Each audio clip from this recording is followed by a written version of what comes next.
memperingati Paskah kebangkitan Tuhan. Nah, perayaan iman ini biasanya dihiasi dengan nuansa pernak-pernik Paskah.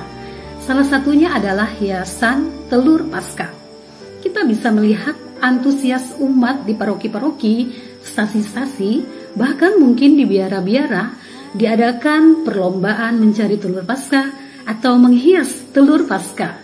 Selain perayaan sukacita Paskah dengan aneka perlombaan, hiasan telur Paskah, mencari telur Paskah, ada satu hal yang lebih bermakna yang patut kita rayakan, yakni kenangan akan kisah cinta Tuhan yang mengagumkan kepada umat manusia.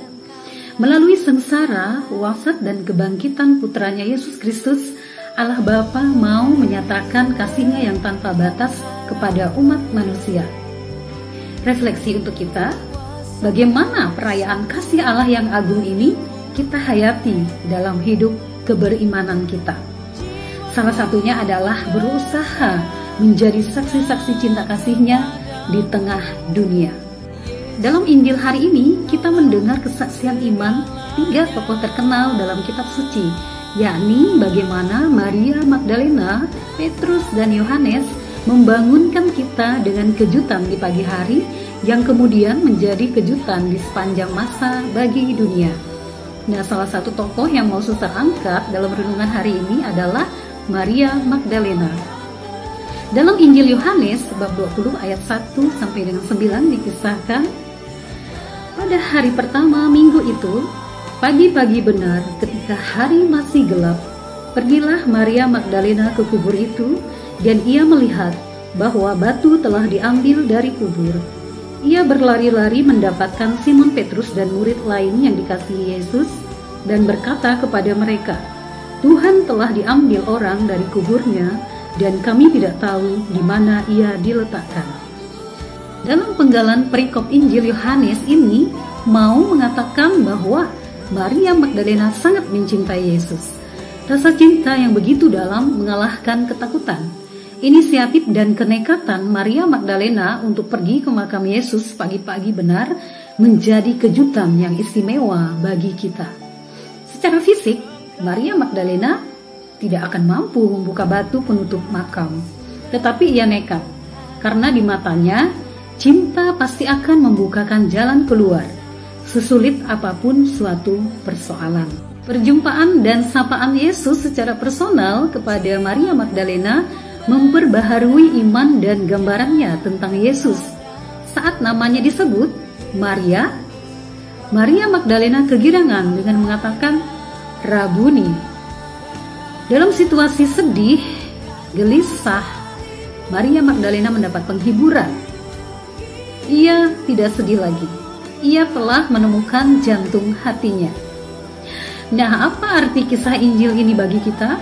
Apakah itu memberitahu kita bahwa kita juga harus mencari dan merindukan Yesus? Tentunya ini memberitahu kita bahwa kita juga harus memiliki kerinduan yang selalu akan Yesus. Karena alasan sederhana bahwa saat kita merindukan Tuhan, kita pasti akan segera menemukannya. Demikian kiranya pengalaman iman Maria Magdalena ini juga mewakili kerinduan kita untuk bertemu dengan jantung hati kita, yakni Yesus Kristus yang telah bangkit. Jantung hati merupakan organ penting. Ia merupakan pusat kehidupan manusia. Nah, jika jantung itu tidak berdetak lagi, maka pada saat itu juga berakhirlah sejarah kehidupan seorang manusia. Di sini suster juga mengutip pengalaman iman Bapak Santo Fransiskus Assisi yang mengungkapkan bahwa relasi personalnya dengan Yesus, jantung hatinya, dalam doa merupakan hal yang sentral. Dia mengatakan bahwa doa adalah nafas. Karena melalui doa, ia mengalami kehidupan baru, memperoleh nafas kehidupan rohani kembali. Dikutip dalam buku yang ditulis oleh Celano, dalam 2 Celano, Fransiskus bukan hanya sekedar berdoa, tetapi ia sudah menjadi doa itu sendiri. Akhirnya, pesan pada Hari Raya Paskah ini mau mengajak kita untuk merefresh, mengupgrade kembali iman kita akan Tuhan, bagaimana Allah terus berkarya dalam hidup kita. Kita sering terpesona dengan hal-hal besar, namun mengabaikan keajaiban-keajaiban kecil yang kita jumpai dalam kehidupan kita sehari-hari.